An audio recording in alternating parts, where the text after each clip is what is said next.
So is the stock market sell-off over? Hi, my name is Gary Mishers. I'm the managing partner and chief investment officer of Silver Ring Value Partners. I also teach the value investing seminar at the FW Olin Graduate School of Business. So lately I've been getting a lot of questions. Is the stock market sell-off over? Is this the bottom? So I'm going to answer that question to the best of my ability in the second part of the video. But let me first give you two reasons why I think that's probably not the very best question to ask. So first of all, it's really impossible to know when the market bottom is. Nobody really knows. Nobody can tell you that. And thinking in point estimates really is not the best way to think. Instead, what you want to do is think in ranges. So if we're going through this current crisis, you can think about what's likely to happen if the worst case happens, what's likely to happen if the most benign case happens, and kind of create a range of outcomes. So that's point number one: is think in ranges, not in precise answers, because you're operating under uncertainty, and you want to take that into account. The second point I would make is that it's much easier to kind of have insights about an individual company than about the stock market as a whole. So rather than saying, oh, I think the bottom for the S&P is this level or something like that, try to find companies and businesses where you think you understand them, you think that they have the staying power to survive through even kind of the most adverse scenarios, and then find a time when their securities are trading at a very distressed price, which is pricing in a very, very pessimistic set of future scenarios. That's point number two. Think about individual securities and investments rather than markets as a whole, because maybe the markets have or haven't bottomed, who knows? But maybe there's an individual security that's priced so low that even if the market as a whole hasn't bottomed at all, it's still a very attractive long-term investment. But let me take a stab at the question, because you can say, well, that's all nice and whatever, but what if the market falls another 20-30%? I would have wished I didn't buy anything here. And conversely, if this is the bottom, I should be buying everything again, right? So it will affect our decisions.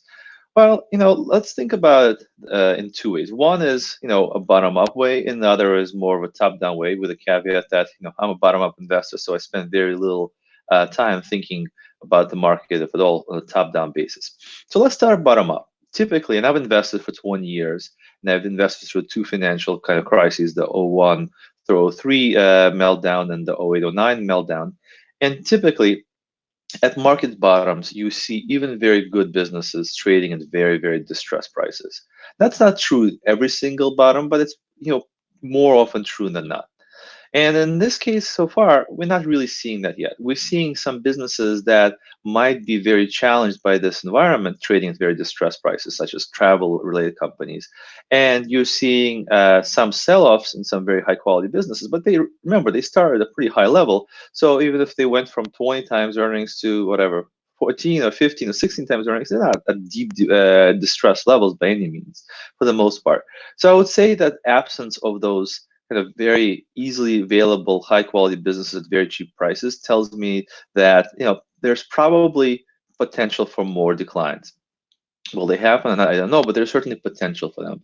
This is not the point of maximum pessimism, as I would call it. The second is just let's think logically for a second. So you had the market, which had a huge run.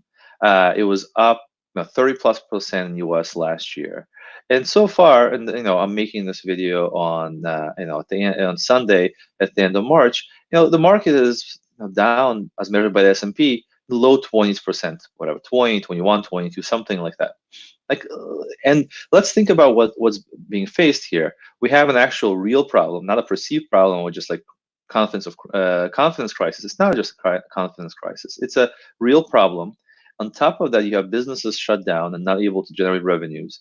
And then we're going to have all kinds of secondary and tertiary effects, which are very hard to predict what's going to be, the various consequences. So even if hypothetically, tomorrow some magic cure is created for coronavirus, that doesn't mean this is over, because we already did a lot of damage to the economy, and that damage will take a while to play out.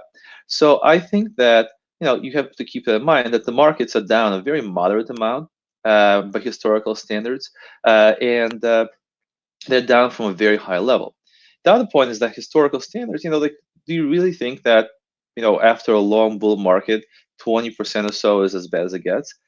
I doubt it. It could be though. So again, I'm not acting based on my belief about what the market is going to do. I'm acting based on my expectation of what the market is going to do. And